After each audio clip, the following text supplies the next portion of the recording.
apologies ahead of time for the weird editing in this, where it's going to bounce back and forth between now and back to last October when I was deer hunting when I made that video, or made this video. So,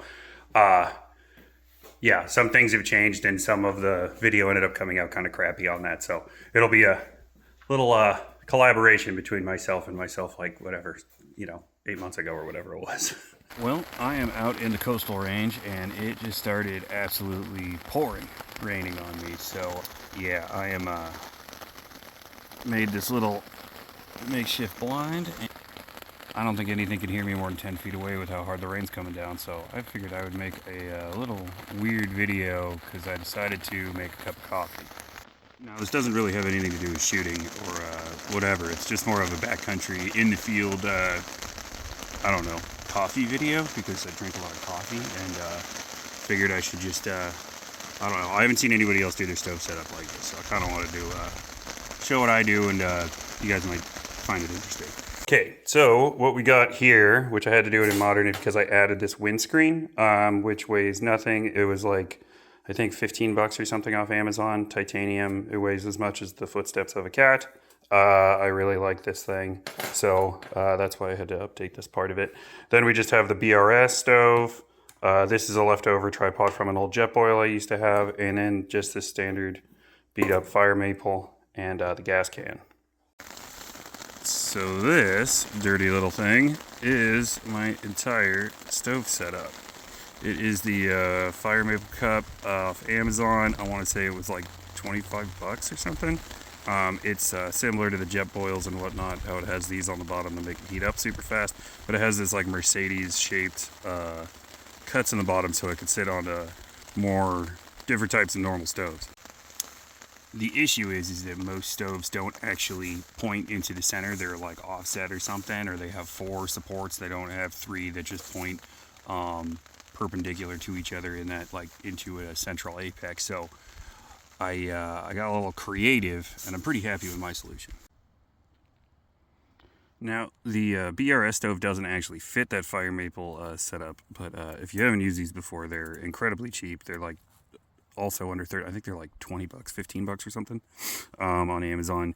They're all titanium. They weigh nothing. They're pretty straightforward. You got to have a lighter. There's no igniter on them or whatever, but they don't actually work with that Firemaple thing unless you, I took a pair of lineman's pliers and I bent the tips to make it work, if you can see where those bends are. So it makes that shape correct. And then when so now it fits like that. Now, as far as coffee preparation goes, you got a lot of options.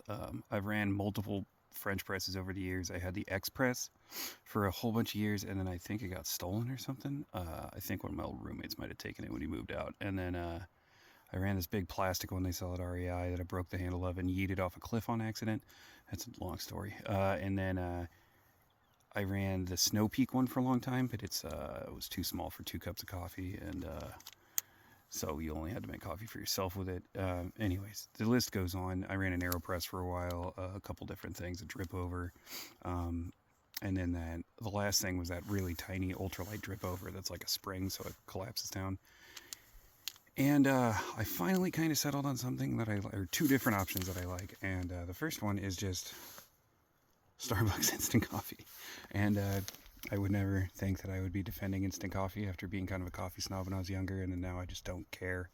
But I don't know, these Pike Place Starbucks things are fine. I just have to double them up so they're strong enough for that whole cup. But so the reason that I don't actually use any of those options anymore is because the Snow Peak obviously doesn't really make that much.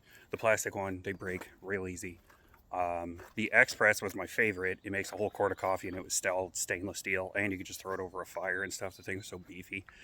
It is really heavy if you're doing backcountry stuff with it. It's not really heavy, but it's heavy enough. But they also don't make them anymore. The company went out of business or something. But so the drip over, I kind of just stopped carrying because I hated having to carry coffee filters as well and remember them, and then not carry like 200 or just always be out of them, because I'm just bad about that kind of stuff. And then the last one is like the AeroPress and stuff like that. It's so much stuff. Like I just don't want to carry, like I like having one pot and stuff like that. If I didn't want to do a one pot option, I would go back to doing French press. And if I was going to do that, I would go back to using the wood knot gear, which was the last one that I ran. I really like that one a lot. I think it's a little bit bigger than the Snow Peak, but it was definitely easier to clean than the Snow Peak was. And the Snow Peak one just seemed like it was attracted to getting mold because of this one filter of the four different or three different filter layers that they have. It was a lot easier, a lot faster to take care of that with the wood knot one. And on top of that, the wood knot one came with a neoprene like cover on it, so you just hold the mug and then have it warm your hands up and stuff, which I love. And the little wood nub at the top is pretty cool and stuff. And it's like a 1 cup option if you want to use it for everything. The only reason I went from that to the Firemaple is because I like the pieces on the bottom make it boil water, like, you know, not twice as fast, but significantly faster. So I'm impatient. So I know that I say there's 2 different types that I like to do, but that's just not true anymore. I actually used to do that no normal coffee, which we called like the dew in a tube. It's like a toothpaste tube. It goes bad pretty quick, like 2 weeks. And on top of that, it's really expensive, and it's not really any better.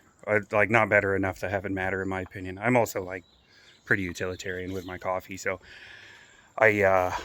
yeah, I'm not too big of a fan of that stuff anymore after we bought it a couple times and realized it was just so much cheaper to run the Starbucks. What I usually do now, though, is I have this one Starbucks can that is just beat to hell because I've been using it over and over again, and I refill it, but I usually refill it with a Cafe Bustelo stuff. So it's a lot cheaper than the Starbucks stuff, and I don't know. I don't think it tastes any worse. Starbucks stuff always tastes burnt, so it doesn't taste quite as burnt.